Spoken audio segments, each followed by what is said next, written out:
Merhaba, kanalıma hoş geldiniz. Bu videomda sizlerle üzerimde görmüş olduğunuz bu hırkanın yapılışını paylaşacağım. Gayet güzel ve kolay bir hırka oldu. Şimdi diyeceksiniz ki hep kolay diyorsunuz, size göre kolay ama gerçekten kolay. Sadece düz örgüden oluşuyor. Şiş kullanmayı seviyorsanız, siz şiş örgüsünü seviyorsanız çok kolaylıkla yapabileceğiniz bir hırka oldu. Kalın bir ip aldım. İplerimden ve tığımdan, şişimden video içerisinde bahsediyor olacağım başlangıçta. Ama 6 adet yumağım vardı. 6 adetin tamamını kullandım. Bunu da söylemek istiyorum başlangıçta. Benimle aynı vücut ölçülerine sahipseniz hep soruyorsunuz. S beden 36 beden kullanıyorum. Birebir aynı çalışabilirsiniz. Ama derseniz ki hani bir tık büyük olsun, M beden için yapıyorum. 6 yumak yeterli olmayacak. 7 ya da 8 yumak almanız gerekecek. Bunu da söylemek istiyorum. Bu arada şu şekilde de ayağa kalkıp göstermek istiyorum. Gayet güzel bir hırka oldu. Ben göstermiş olduğum modelle de birebir aynı çalıştım. Cepleri de çok hoş değil mi? Çok sevimli oldu. Ben çok sevdim. Ve gayet de güzel sıcak tutacak bir hırka oldu aslında. Kalın bir hırka oldu. İplerimiz kalın olduğu için. Sadece şunu söylemek istiyorum videonun başlangıcında. Kol kısmında bir tık küçük başlayabilirsiniz. Çünkü kollar bakar mısınız? Biraz fazla geniş olduğu gibi hissediyorum. Ama hoşunuza gittiyse bu şekilde de devam edebilirsiniz. Bel sayımdan ve ölçülerimden bahsediyor olacağım. Ama ipinize ve tığ numaranıza göre farklılık göstereceği için yine de ayrıntılı bir şekilde video başlangıcında ölçülerimden bahsediyor olacağım. Ölçü bazında örnek olarak ilerleyebilirsiniz. Ama dediğim gibi kolu bir tık daha küçük olabilirmiş. Bu şekilde de gayet güzel oldu. Salaş bir hırka oldu. Hiçbir şekilde de bir hırka yapmamıştık. Hem boyu da ideal boyda oldu. Crop bir hırka değil. Bakın tam şu şekilde. Şu kısmında kaldığı için gayet kullanışlı oldu. Ben çok beğendim. Umarım siz de beğenmişsinizdir. Videomu beğenmeyi, yorum yapmayı ve kanalıma abone olmayı unutmayın lütfen. Instagram'da takip etmiyorsanız açıklama kısmına link bırakıyorum. Tıklayıp takip edebilirsiniz. Orada yaptıklarınızı benimle paylaşabilirsiniz. Çok sevinirim. Şimdi beraber yapılışına geçelim. Öncelikle kullanacağım malzemelerden bahsetmek istiyorum. Bu hırka için toplamda 6 tane yumağım var. 4 tane yumağımı kullandım. Diğer kahve tonu, kiremit tonu olan yumaklarımı kullandım.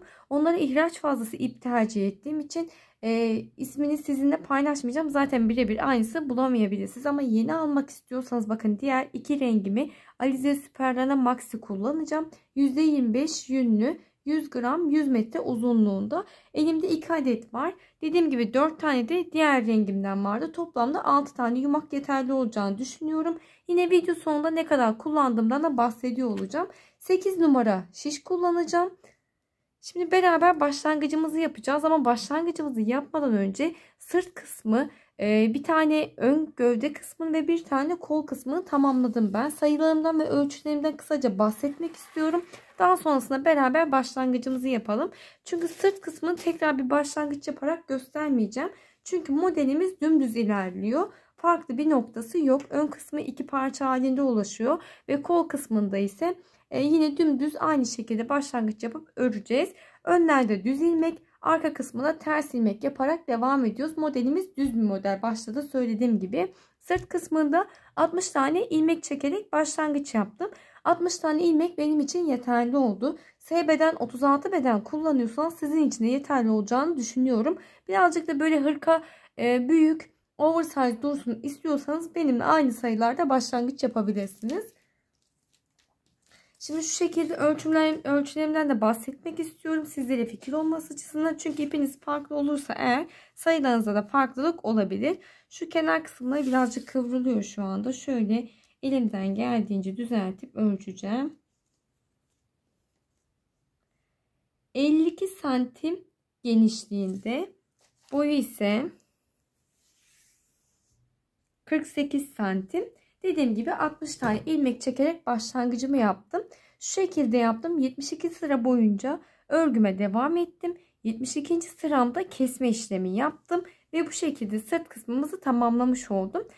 Bu boyutu değişiklik gösterebilir. Siz de kendi vücut tipinizde ölçüm yaparak sıra sayınızda arttırma yapabilirsiniz. Şimdi sırt kısmından bahsettikten sonra kol kısmımız şu şekilde burası da kol kısmımız. Yine kol kısmımızda da düz bir başlangıç yapacağız. Kol kısmı için 43 tane zincir çekerek başlangıç yaptım. 43 zincir yeterli oldu benim için. Bakın şu şekilde ikiye katlanınca bence gayet geniş bir kol çalışmış oluyoruz. Bunun da ölçülerinden bahsetmek istiyorum. Sıra sayısı saymadım. Direkt böyle kolumun üzerine tutup ölçüm yaparak belirledim. Şu şekilde uzunluğu bakın ölçtüğümüzde 44 santim.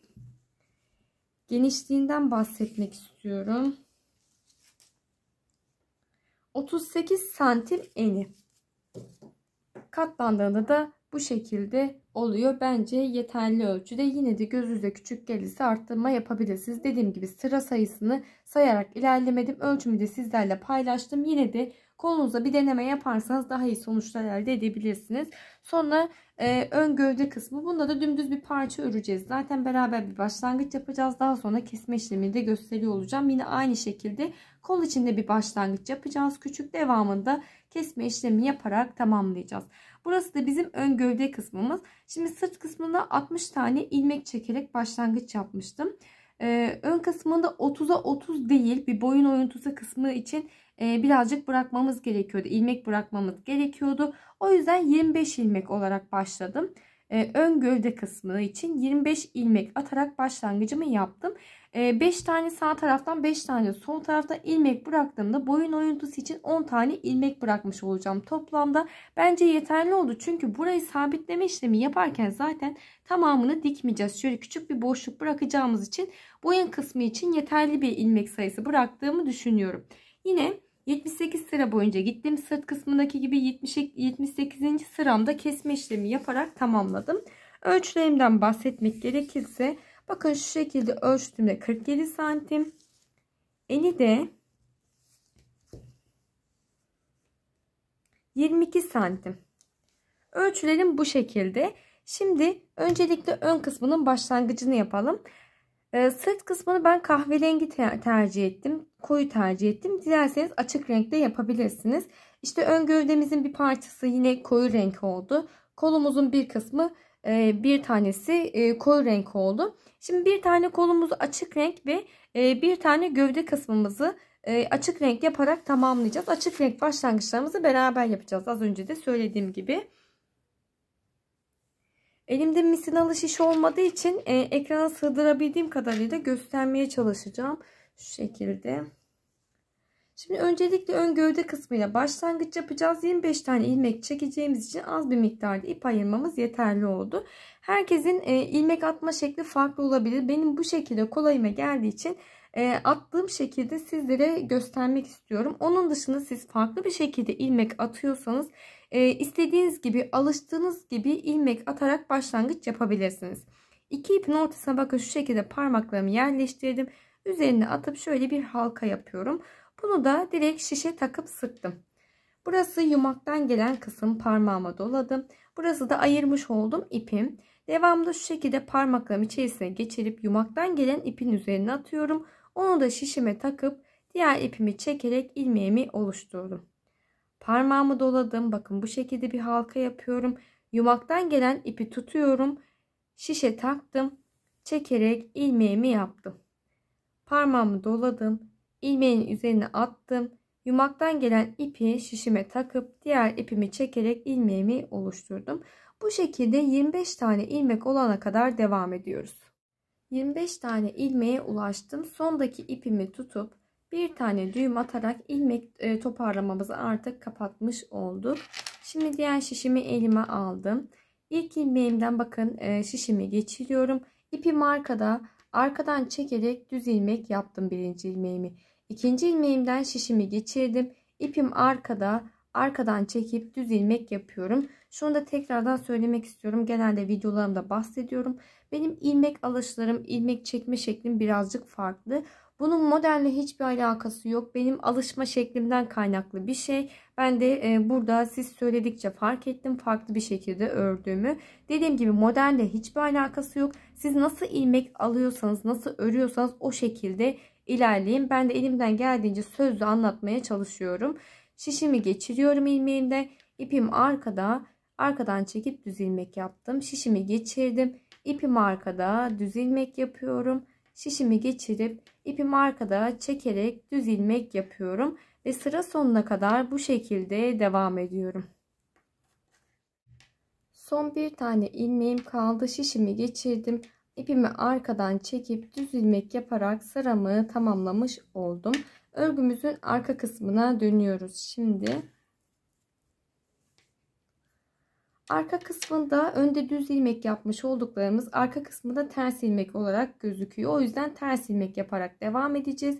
İlk ilmeğimi örmeden şişime aktarıyorum. İkinci ilmeğim ipimi önden çekiyorum, ters ilmek, ipimi önden çekip ters ilmek yapıyorum ve sıra sonuna kadar tüm ilmeklerimi ters ilmek yaparak sıramı tamamlıyorum.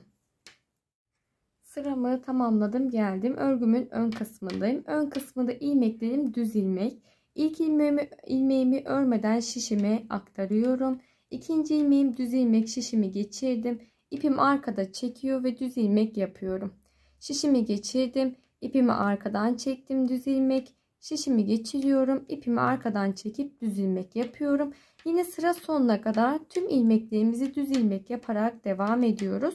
Az önce de söylediğim gibi modelimiz hep bu şekilde ilerleyecek. Ön kısmında düz ilmek yapıyoruz. Arka kısmında ise ipimiz önde ters ilmek yapıyoruz. Ta ki istediğimiz boyuta ulaşana kadar bu şekilde devam edeceğiz. Benim sırt kısmım 78. sırada kesme işlemi yaptığım için 78 sıra boyunca ilerleyip geliyorum. Şimdi size bahsettiğim gibi 78 sıra boyunca ilerledim geldim ön gövde kısmı için. Şu anda 77. sıramı tamamladım. 78. sıramızda kesme işlemi yaparak ön gövde kısmını tamamlayacağız. 2 tane ilmekten şişimi geçiriyorum. İpimi arkada öne doğru çekip düz bir eksiltme yapıyoruz. Çekmiş olduğum ilmeği tekrardan şişime taktım. Yanına bir tane daha ilmek aldım. Tek seferde çekerek eksiltmemi yaptım. Çekmiş olduğum ilmeği şişime takıyorum. Yanına bir tane daha ilmek aldım. Beraber çekiyorum. Çektiğim ilmeği şişime takıyorum. Yanına bir tane daha ilmek aldım. Tek seferde çektim. Çektiğim ilmeği şişime takıyorum. Yanına bir tane daha ilmek ilave ettim ve tek seferde çekiyorum. Çektiğim ilmeğimi tekrar şişime takıyorum. Yana bir tane daha ilmek alıp 2 ilmeği aynı anda çekiyorum. Tekrardan şişe taktım. Yanına bir tane daha ilmek ilave ettim. Tek seferde çektim. Bu şekilde şişimde tek bir ilmek kalana kadar devam ediyorum. Şişimde tek bir tane ilmeğim kaldı. Hepsini bakın bu şekilde keserek toparlamış oldum. Daha sonrasında burada bir tane zincir çekiyorum ve ipimi birazcık uzun bırakıp kesiyorum. Ve bu şekilde ön gövde kısmımızı tamamlamış olduk. Ölçülerde de başlangıçta bahsetmiştim. Sıra sayımı sizlerle paylaştım. Şimdi sıra geldi kol kısmının başlangıcını yapmaya beraber. Yine yumaktan gelen ipim bu tarafta. Diğer tarafta da belli bir miktarda ipimi ayırdım ilmek sayımız için. Parmağımı halka şeklinde yapıp başlangıcımı yapıyorum. Şişime takarak ilk ilmeğimi atmış oldum. Devamında yine az önce gösterdiğim gibi bakın şu şekilde ilmeklerimi atarak ilerleyeceğim. Ta ki 43 tane ilmeğe ulaşana kadar. 43 tane ilmeğe ulaştım. Daha sonrasında buradaki ipimi düğümlüyorum. Ve başlangıcımızı yapıyoruz. Şimdi ilk ilmeğimi şişimi geçiriyorum. İpimi arkada düz ilmek yapıyorum. İkinci ilmeğimden şişimi geçirdim. İpimi arkada düz ilmek yaptım. Şişimi geçiriyorum. İpimi arkada çekiyorum. Düz ilmek. Şişimi geçirdim. İpimi arkada çekip düz ilmeğimi yaptım. Bu şekilde sıra sonuna kadar her ilmeğim düz ilmek devam ediyorum. Tüm ilmeklerimi düz ilmek yaparak sıramı tamamladım. Örgümün şimdi arka kısmındayım. Arka kısmında önde düz yapmış olduğumuz ilmeklerimiz ters ilmek olarak gözüküyor. İlk ilmeğimizi örmeden şişimize aktarıyoruz. İkinci ilmeğimi şişimi geçiriyorum. İpimi önde çekiyorum, ters ilmek. İpim ön tarafta, ilmeği şişimi geçirip önden çekiyorum, ters ilmek. Şişimi geçiriyorum. İpimi önden çekiyorum, ters ilmek. Şişimi geçirdim. ipimi önden çekip ters ilmek yapıyorum. Burada da tüm sıra boyunca tüm ilmeklerimizi ters ilmek yaparak devam ediyoruz.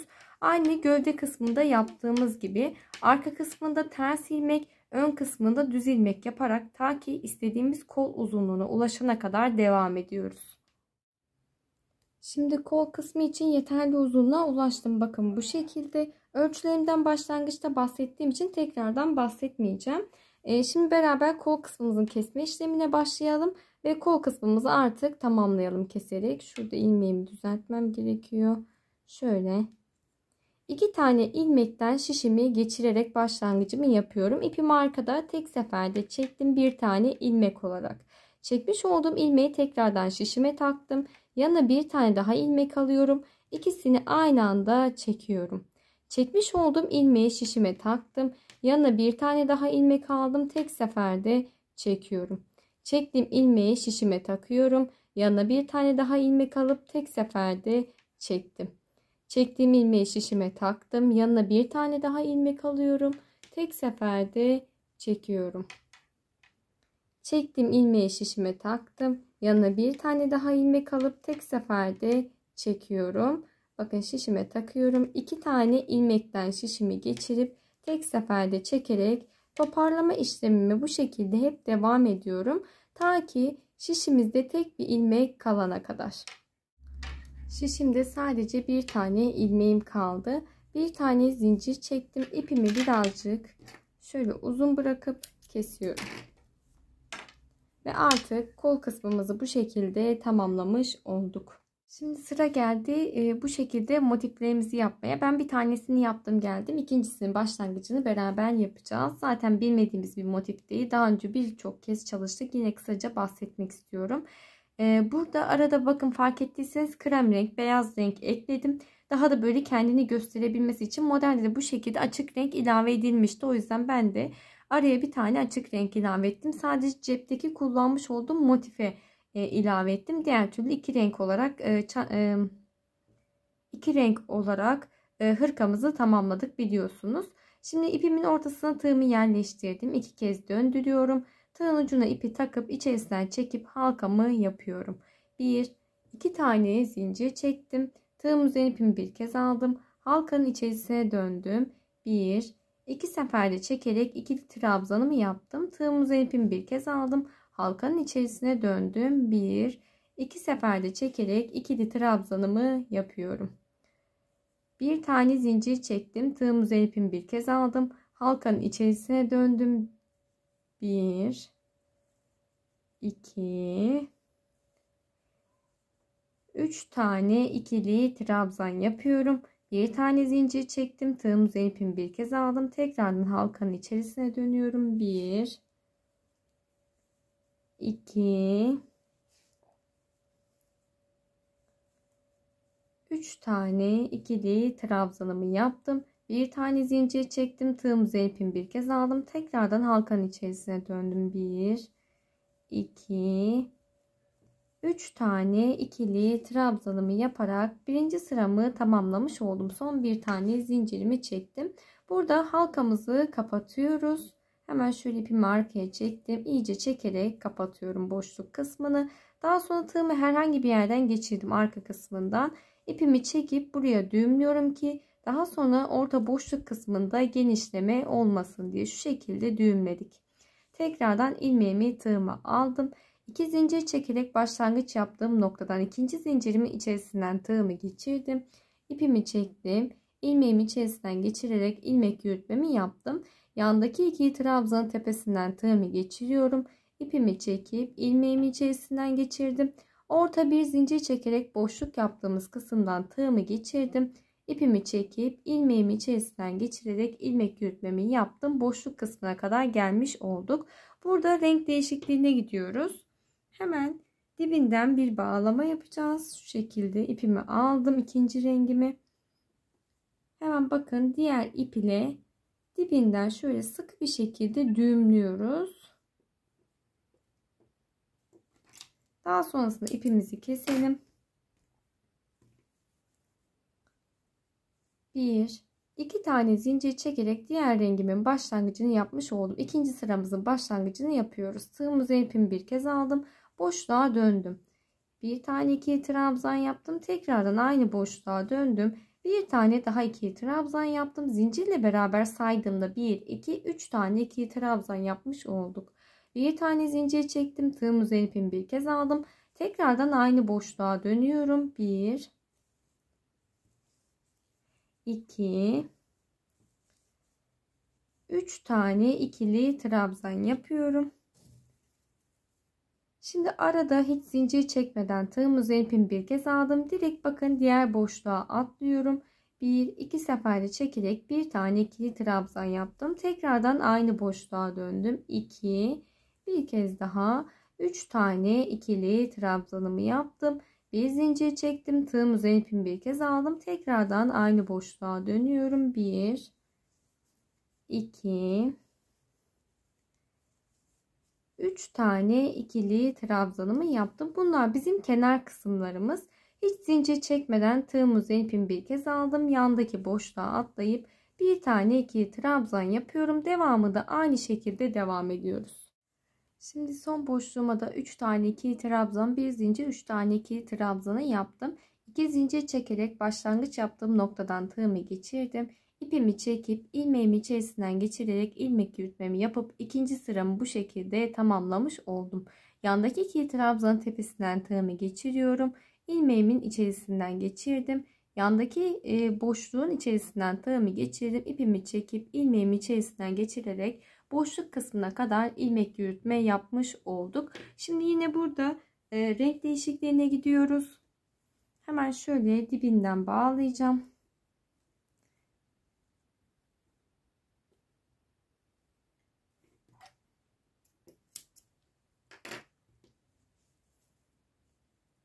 Bir, iki tane zincir çekerek başlangıcımı yaptım. Tığımızı ipimi bir kez aldım. Hemen dibindeki boşluğa döndüm.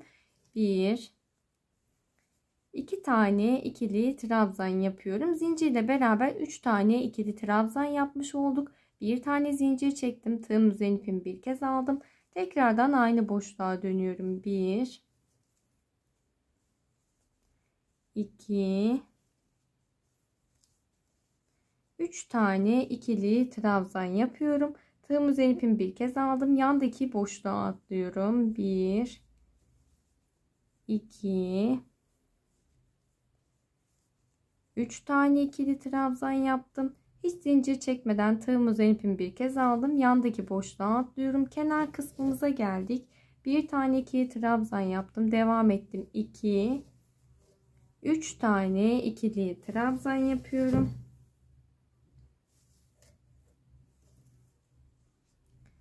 Bir tane zincir çektim. Tığımızı ipimi bir kez aldım. Tekrardan aynı boşluğa döndüm. 1, 2, 3 tane ikili, şöyle yapamadım. 3 tane ikili trabzan yapıyorum. Devamında hiç zincir çekmeden yandaki boşluğa atlayacağım. 3 tane ikili trabzan. Yine kenar kısmımıza geldiğimizde 3 tane ikili trabzan, bir zincir, 3 tane ikili trabzan yapacağız.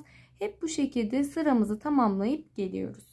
Son boşluğuma 3 tane ikili trabzanımı yaptım. 2 zincir çekerek başlangıç yaptığım noktadan tığımı geçirdim. İpimi çekiyorum. İlmeğimi içerisinden geçirip ilmek yürütmemi yaptım. Bu şekilde 3. sıramızı tamamlamış olduk. Yandaki ikili trabzanın tepesinden ilmeğimi çıkarttım. İlmek yürütmemi yaptım. Ve devamında boşluk kısmına kadar ilmek yürütme yaparak ilerlemiş oldum. Burada yine renk değişikliğine gidiyoruz. 1, 2 tane zincir çekerek başlangıcımı yaptım. 4. sıramızın başlangıcını yaptık. Tığımızın ipimi bir kez aldım. Hemen dibindeki boşluğa döndüm. Bir tane ikili trabzan yaptım. Aynı boşluğa dönüp bir tane daha ikili trabzan yapıyorum. Zincirle beraber 3 tane ikili trabzan yapmış olduk. Bir zincir çektim. Tığımızın ipimi bir kez alıp tekrar aynı boşluğa dönüyorum. 1, 2, 3 tane ikili trabzanımı yaptım. Bu şekilde kenar kısmımızı yapmış olduk. Tığımızın ipimi bir kez aldım. Yandaki boşluğa atlıyorum. 1, 2, 3 tane ikili trabzan yapıyorum. Tığım üzerine ipimi bir kez aldım. Tekrardan yandaki boşluğa atladım. 1 2 3 tane ikili trabzan yaptım. Tığım üzerine ipimi bir kez aldım. Yandaki boşluğa atladım. 1 2 3 tane ikili trabzan yapıyorum. Bir tane zincir çektim. Tığım üzerine ipimi bir kez aldım. Tekrardan aynı boşluğa döndüm. 1 2 3 tane ikili trabzan yaparak kenar kısmını yapmış oldum ve bu şekilde dönüşümü sağladım. Hiç zincir çekmeden yandaki boşluğa ve diğer yandaki boşluğa 3 tane ikili trabzan yapıp yine kenar kısmımızı yapacağız. Bu şekilde sıramızı tamamlayıp geliyoruz 4. sıramızı. Daha sonrasında en son sıramız 5. sıramızda da diğer rengimizin başlangıcını yapıp yine aynı şekilde devam edip bir sıra daha yapıp geliyorum. 5. sıramın son boşluğunu 3 tane ikili trabzan yaptım. 2 zincir çekerek başlangıç yaptığım noktadan tığımı geçirdim. İlmeğimi içerisinden geçirip ilmek yürütmemi yaptım. Burada 2 tane zincir çekiyorum. Artık ipimizi keserek motifimizi tamamlıyoruz. Ve aynı şekilde 2 tane motif yapıyoruz. Cepler için 5 sıra boyunca yeterli oldu bence. İpimiz birazcık kalın olduğu için 5 sıra yeterli oldu. Daha da büyütmek isterseniz üzerine sıra sayısını aynı şekilde ilave edip devam edebilirsiniz.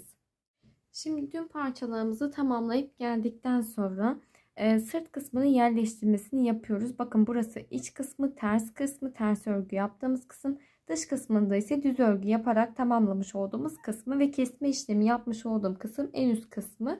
Diğer başlangıç noktamız da alt kısmında kaldı. Yine bakın burası kesme işlemi yaptığım nokta. Üst kısımda burada da açık rengimiz var. Yine aynı şekilde. Şimdi üzerinden iğne dikme yapacağım. Direkt üst kısmından. Öncelikle parçalarımızı birbirine eşitliyoruz. Şöyle omuz kısmından karşılıklı bir eşitleme yapıyorum. Şimdi modeli incelediğimizde fark ettiyseniz buranın tamamen birebir fit dikilmediğini fark edeceksiniz. Ben de aynı şekilde belli bir kısmını bırakmayı düşünüyorum. Şu şekilde saydığımda 1, 2, 3, 4, 5, 6, 7 tane ilmeğimi bırakıyorum. Bakın 7 tane ilmeğimi bu kısımda şu şekilde bıraktım. Dikmeyeceğim. Koyu renk olduğu için belki göremiyorsunuz. Koyu renklerimi bu arada açık renkle dikeceğim. Açık renklimi ise koyu renkle dikme işlemi yapacağım. Hemen dibinden iğnemi geçiriyorum. Uygun bir iğneye ipimizi takıyoruz. Şöyle dibinden geçirdim. Şöyle iç kısmında kalacak şekilde. Daha sonrasında karşılık gelen noktadan da iğnemi geçirdim. Yine bakın başladığım noktaya geldim. Bir kez daha karşıdaki noktadan iğnemi geçiriyorum. Bu sefer bir sonraki ilmeğin içerisinden çıkacağım. Bakın şu şekilde içeriden bir sonraki ilmeğin içerisinden çıkıyorum. Şöyle ipimi iyice çekeyim. Bakın bu şekilde aynı noktadan 2 kez gitmiş olduk. Daha sonra yine karşılık gelen boşluktan iğnemi geçirdim. Tekrardan başlangıç noktamdan çıkıyorum. İpimi çektim. Yine aynı boşluğa dönüyorum. Bu sefer şöyle yatay bir şekilde bir sonraki boşluktan çıkıyoruz. Bakın bu şekilde düz bir dikiş yapıyor olacağız. Arkadaki karşılık gelen noktadan, boşluktan iğnemi geçiriyorum. Yine aynı başlangıç noktamdan çıktım. Tekrardan aynı noktaya gidiyorum ve yatay bir şekilde bir sonraki ilmeğimin içerisinden çıkıyorum. Şimdi burada çapraz bir görüntü olmaması için ve daha da sağlam olması açısından bu şekilde bakın daha güzel gözüküyor. O yüzden bu şekilde dikerek ilerleyeceğiz. Karşılık gelen noktadan iğnemi geçirdim ve başlangıç yaptığım noktaya dönüşümü sağladım. Tekrardan aynı noktadan iğnemi geçiriyorum. Daha sonrasında yatay bir şekilde altta bir sonraki boşluktan çıkıyorum. Karşılık gelen noktadan iğnemi geçiriyorum. Başlangıç noktama geldim. Tekrardan karşıdaki noktadan geçirip alttan yatay bir şekilde bir sonraki boşluktan çıkıyorum. Bir kez daha yapalım beraber. Karşılık gelen boşluktan iğnemi geçirdim. Tekrar başlangıç noktamdan çıkıyorum. Yine bakın aynı noktadan iğnemi geçirip yatay bir şekilde bir sonraki boşluğun içerisinden çıktım. Şimdi hep aynı şekilde sıra sonuna kadar devam ediyorum. Şuradaki son ilmeğime kadar. Daha sonrasına karşı omuz kısmını da aynı şekilde bu sefer koyu rengimizle karşılıklı dikme işlemini gerçekleştirip geliyorum. Şimdi bakın size bahsettiğim gibi diğer kenar kısmını da sabitledim geldim. Burayı da beraber yapmıştık. Başlangıcımızı beraber yapmıştık zaten. Burayı da aynı şekilde tamamladım geldim ve yine 7 tane ilmek boşluk bırakmış oldum. Bu kenar kısmı için de geçerli. Şimdi bunu bir kenara alıyoruz. Şimdi sıra geldi kol kısımlarımızın dikme işlemine. Öncelikle kol kısımlarını iç kısımdan dikerek bir sabitleme işlemi yapacağız. Daha sonrasında hem gövdeyi birleştireceğiz hem de gövde kısmımızı birleştirmesini yaparak tamamlıyor olacağız. Yine iğneme ipimi taktım. Hemen bakın en üstteki ilmekten iğnemi geçiriyorum ve karşılık gelen noktadan da iğnemi geçirip başlangıcımı yapıyorum. Örgümüzün ters kısmından dikme işlemi yapıyoruz. Yani omuz kısmına da yaptığımız gibi ön kısmından birleştirme yapmıyoruz. Kol için normal iç kısmından çapraz bir şekilde bakın karşılıklı dikme işlemini yapacağım. Bu şekilde karşılıklı ilmeklerden dikme işlemini yapacağız. Ta ki şu uç kısmına, kenar kısmının sonuna kadar. Yine aynı şekilde diğer kol için de kendi renginden iç kısmından dikme işlemini gerçekleştirip geleyim. Gövde kısmının sabitlemesini beraber yapalım. Şimdi size bahsettiğim gibi iki kol kısmını iç kısmından diktim geldim ve ön tarafını çevirdim. Bakın dikiş yaptığım kısım iç tarafta kaldı ve ön tarafını çevirdim. Çünkü bu kolları ön kısmından dikerek bir sabitleme yapacağız.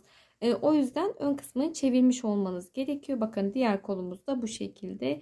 Bunu da yine aynı bu şekilde sabitleme işlemini gerçekleştirdim. Geldim bir yandan konuşurken şöyle düzeltmesini yapıyorum. Şimdi burası bizim kesme işlemi yaparak tamamlamış olduğumuz nokta. Açık rengi kahverengi dikeceğiz. Koyu rengimizi dikeceğiz. Öncelikle şu şekilde bir yerleştirme yapalım. Bu arada bu dikme işlemi yaptığımız nokta koltuk altı kısmına gelecek şekilde bir ayarlama yapıyoruz. Daha sonrasında başlangıcımızı yapıyor olacağız. Şöyle iyice öncelikle gövde kısmındaki örmüş olduğum kısmın eşitlemesini yapıyorum. Karşılıklı içe doğru kıvrılma yaşadığı için şu şekilde elimle görebiliyor musunuz düzeltmesini yaptım. Daha sonrasında kol kısmını şöyle yerleştirdim. Bakıyoruz nereden itibaren birleştirmemiz gerekiyor. Şöyle tuttuğumda öncelikle üst parçamızdan birleştirme yapacağız. Hemen şu iç kısmından şöyle iğnemi geçirdim. Başlangıcımı yaptım. Bu arada açık renkte dikme işlemi gerçekleştireceğiz. Kol kısmını aslında illaki aynı renk tonlarında yapmak zorunda değilsiniz. Tamamen size kalmış. Farklı renkli ya da örgünüzün aynı renginde de tercih edebilirsiniz. Şimdi bu şekilde tutarak başlangıcımı yaptım. Karşılık gelen noktadan hemen iğnemi geçirdim.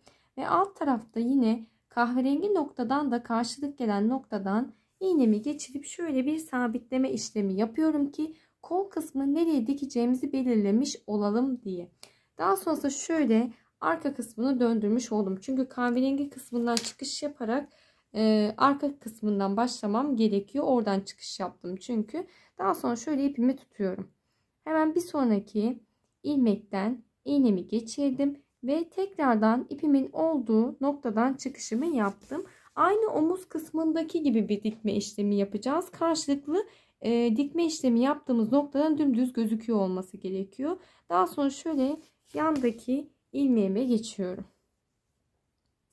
Karşılık gelen noktadan bakın iğnemi geçirdim. Tekrardan aynı noktama geliyorum ve ipimi çekiyorum. Daha sonrasında çapraz bir şekilde bir sonraki ilmeğimin içerisinden çıkıyorum. Karşılık gelen noktadan iğnemi geçirdim ve yine ipimin olduğu noktadan çıkıyorum. Aynı noktaya döndüm. Çapraz bir şekilde bir sonraki ilmeğimin içerisinden çıktım. Şöyle karşılıklı eşitleyelim, tutalım.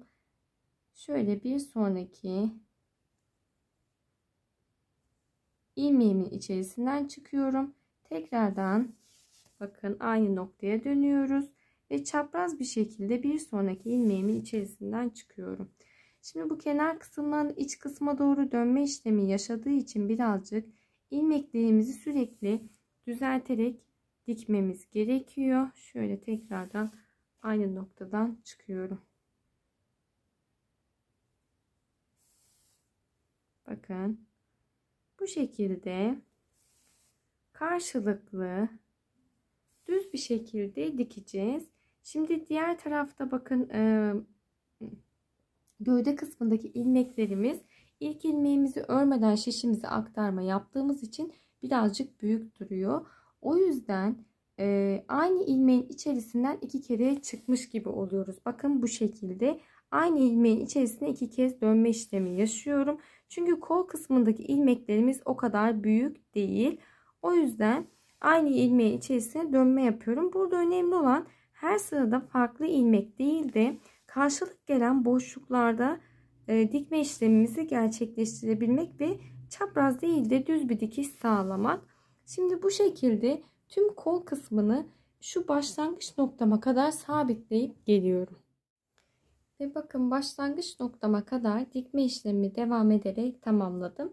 Şimdi burada başta söylemiştim gövde kısmına devam edeceğiz diye, ama gövde kısmının iç kısmından bir dikiş yapacağız. O yüzden koyu renk ya da açık renk bir ip ile dikme işlemini tamamlıyor olacağız. Şimdi üstte açık rengimiz olduğu için bakın şöyle gövde kısmının üst kısmında burada açık renk olduğu için iç kısmına açık renkle bir dikme işlemi gerçekleştireceğim. Üstteki rengi baz alacağım aslında bu noktada. Kol kısmımızda bakın bu şekilde gayet güzel oldu. Daha sonrasında şuradaki kol kısmı da aynı şekilde başlangıcını yapıp dikme işlemini gerçekleştireceğim. Devamında da dediğim gibi gövde kısımlarını iç kısımdan dikme işlemini yaparak tamamlayıp geliyorum. Şimdi size bahsettiğim gibi kenar gövde kısımlarımı dikme işlemini tamamladım. Geldim, hatta bir tane cep kısmı için motifimi de sabitledim. Diğerini beraber yapacağız. Gayet güzel oldu. Şimdi şu şekilde karşılıklı tutup bir yerleştirme yapalım. Direkt üstten dikerek sabitleyeceğiz. Sonda ben 2 tane boşluk bıraktım. 3. boşluğundan dikme işlemimi gerçekleştireceğim. Altta da belli bir kısmını atlıyoruz ve ona göre bir birleştirme yapacağız. Şöyle döndürüp üst kısımdan başlayalım. Yerleştirdikten sonra iğnemize ipimizi takıyoruz. Ben sondaki rengin aynısını tercih ettim. Motifimin en son sırasındaki rengin aynısını tercih ettim. Siz de istediğiniz renk ile birleştirme yapabilirsiniz. Normal üst kısımdan dikme işlemine başlayacağız. Bakın şu şekilde ilmeklerin arasından karşılıklı iğnemizi geçireceğiz. Şöyle iç kısmına çekeyim ipimi. Bakın çapraz bir şekilde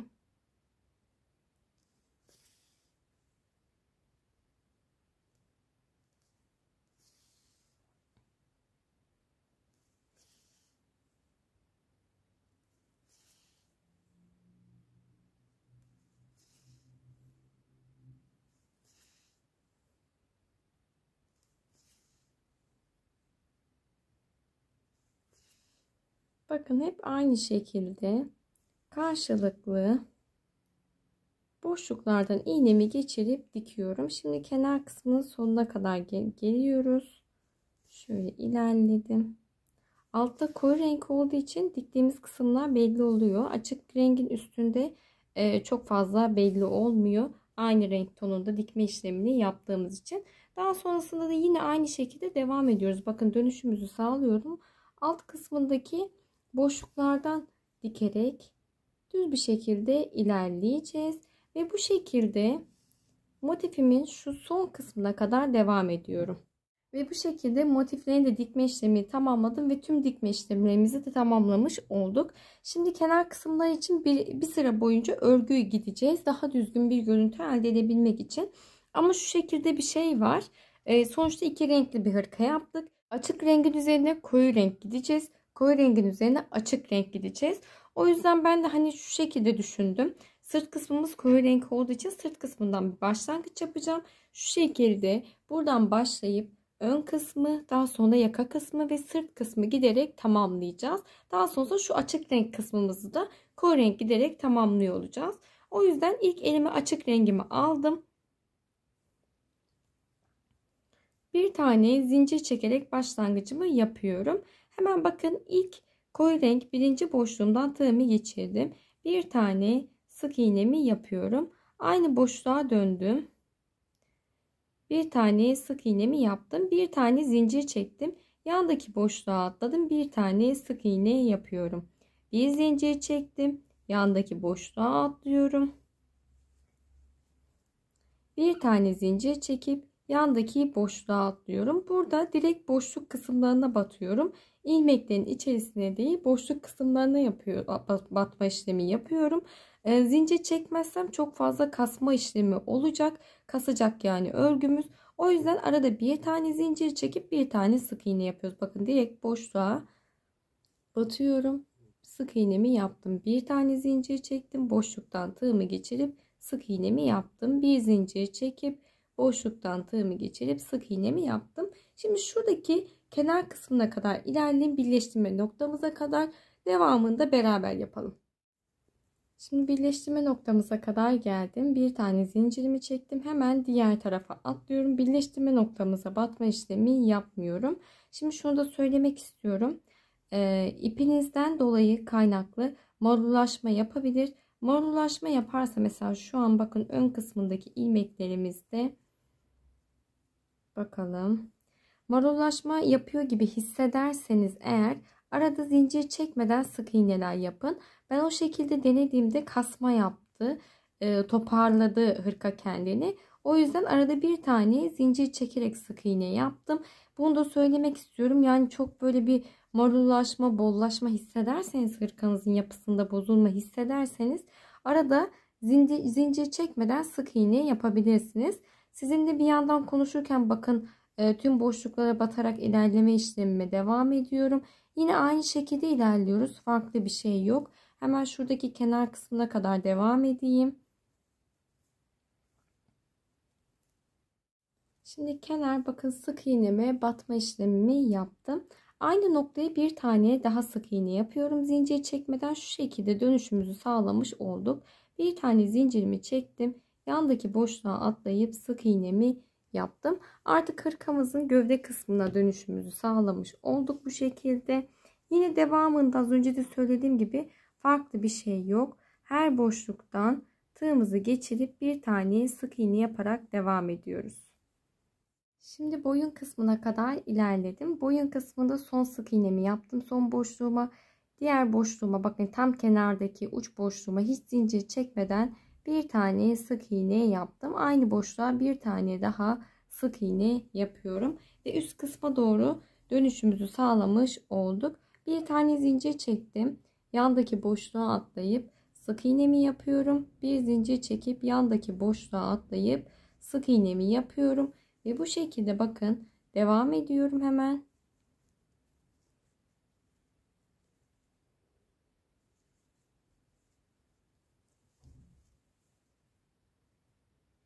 Son boşluğumdan da tığımı geçirdim. Sık iğnemi yaparak sıramı tamamlamış oldum.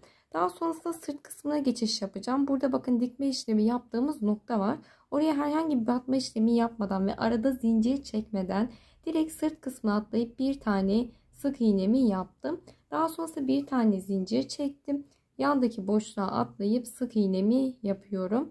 Bir zincir çektim. Yandaki boşluktan tığımı geçirip sık iğnemi yapıyorum. Şimdi sırt kısmında da, yani burası aslında boyun kısmımız oluyor.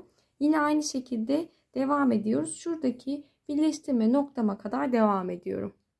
Şimdi boyun kısmını tamamladım. Diğer taraftaki birleştirme işlemimizin olduğu kısma kadar geldim. Burada açık renk gövde kısmımız olduğu için renk değişikliğine gidiyoruz. Hemen dibinden bakın şu şekilde diğer rengimi düğümlüyorum. Ve burada açık rengimizi kesiyoruz, artık koyu renk olarak devam edeceğiz. Hemen bakın, az önce de yaptığımız gibi diğer kenar kısmından sırt kısmına geçişimizde en son sık iğnemi yaptım. Hiç zincir çekmeden direkt ön gövde kısmındaki sık iğnenin içerisine atlayıp sık iğnemi yapıyorum. Bir tane zincir çektim. Yandaki boşluğa batıp sık iğnemi yaptım. Bir zincir çekip yandaki boşluğa, şöyle tığımı geçiremedim, boşluğa atlayıp sık iğnemi yapıyorum ve aynı şekilde devam ediyorum. Bu ipim birazcık daha kalın. O yüzden böyle ara ara hiç zincir çekmeden de batma yapacağım. Çünkü marullaşma yapacak gibi daha kalın, dediğim gibi açık renge göre bir tık daha kalın. Kenar kısmına kadar geldim. Bir tane sık iğne yapmıştım. Aynı boşluğa bir tane daha sık iğne yaparak dönüşümü sağladım. Bir zincirimi çektim. Yan tarafa geçişimi yapıyorum. Bir zincir çektim. Hemen bir alttaki boşluktan tığımı geçirip sık iğnemi yapıyorum. Ve burada da gövde kısmının sonuna kadar hep aynı şekilde devam ediyorum. Aynı şekilde kenar kısmında dönüşümü sağlayıp alt kenar kısmımızda, gövde kısmımızda yapıp geldim. Sondayım. Son sık iğnemi yaptım. Bakın başlangıç noktamıza kadar gelmiş olduk. İlk sık iğnenin tepesinden tığımı geçirdim. İpimi çekip ilmeğimi içerisinden geçip ilmek yürütmemi yapıyorum ve burada birleştirmiş oluyorum. 2 tane zincir çekip ipimi kestim. Daha sonra iç kısmından yok edeceğiz. Bu şekilde hırkamı tamamlamış oldum. Ekrana sığdığı kadarıyla göstermeye çalıştım sizlere. Gayet güzel oldu. Ben çok beğendim. 6 tane yumağım vardı. Hepsini kullandım. Hani benden bir tık daha büyük isterseniz bir yumak daha ilave etmeniz gerekiyor. Çünkü elimde şu anda iplerimden hiç kalmadı. Videomu beğenmeyi, yorum yapmayı ve kanalıma abone olmayı unutmayın lütfen. Bir sonraki videoda görüşmek üzere. Hoşça kalın.